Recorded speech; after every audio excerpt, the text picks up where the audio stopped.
नमस्कार दर्शक बंधु Odia knowledge academy YouTube channel को आपण मानक स्वागत। आपन जदि आम चैनल को प्रथम आसती दयाकोरी चैनल सब्सक्राइब बटन क्लिक कर चैनल को सब्सक्राइब करेंगे। वीडियोटी भल लगे निश्चय वीडियोटी को लाइक करेंगे, कमेंट करेंगे, शेयर करें भूलें जहाँद्वारा आप प्रतिदिन नुआ नुआ अपडेट पाइपर। देखु राज्य कर्मचारी गोटे गोटे सुखबर जोटा कि हाइकोर्ट गोटे गुरुत्वपूर्ण राय देते आम से विषय में आलोचना करवा। दयाकोरी वीडियोटी को शेष पर्यटन देखिए जहाँद्वारा आप संपूर्ण खबर विषय जानीपर। देखो अवसरकालीन प्राप्य प्रदान मामलें ओडिशा हाइकोर्ट गोटे गुरुत्वपूर्ण राय देते जो रिटायरमेंट बेनिफिट को नहीं सरकार को अपील खारज होती विलंब कले सुध देवे। ये गोटे गुरुत्वपूर्ण राय दिखाई।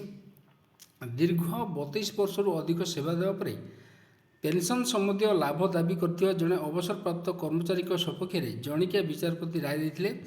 यह राय को चैलेंज कर राज्य सरकार रिट अपील दायर करते। राज्य सरकार को राजस्व विपर्य परिचालना विभाग द्वारा एक जो रिट अपील ओडिशा हाइकोर्ट खारज कर देइछंती, जोटी कि जस्टिस कृष्ण श्रीपद दीक्षित और जस्टिस चित्तरंजन दास को नहीं गठित खंडपीठ मामलार शुणाणी कर राय प्रदान कर अदालत कहते 8 सप्ताह मध्य जणिकिया विचारपति देइथिबा आदेश जो रही आदेश अनुଯାयी अवसरकालीन लाभ संपुक्त अवसरप्राप्त कर्मचारी को प्रदान करा।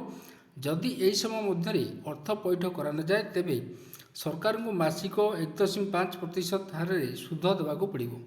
ये देखो गुरुत्वपूर्ण मामला अनुଯାयी संपुक्त कर्मचारी पाखापाखि 32 वर्ष अधिक सेवा देते। जणिकिया विचारपति पूर्व सपक्ष राय देती सरकार को मामला पुनर्विचार कर आईन अनुଯାयी लाभ देवाक निर्देश देते। यही आदेश को चैलेंज कर राज्य सरकार को जो सरकार 2 जणिया खंडपीठ में अपील करते। अदालत कहते राज्य सरकार 250 दिन विलंब अपील दाखल करते यही विलंब यथेष्ट कारण देखाई पारि नथिले। जन कर्मचारी दीर्घ वर्ष धरी सेवा देवापर विलंब अपील कर असुविधार पकड़ा उचित नुहे।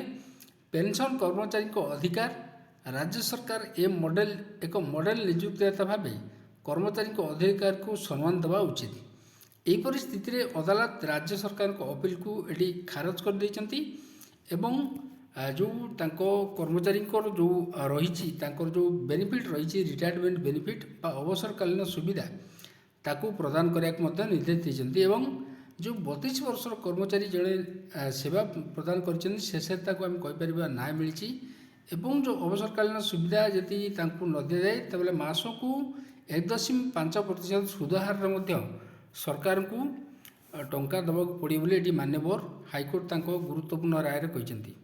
तो यहाँ गोटे आम कहीपर यहाँ कर्मचारी खुशी खबर बोली।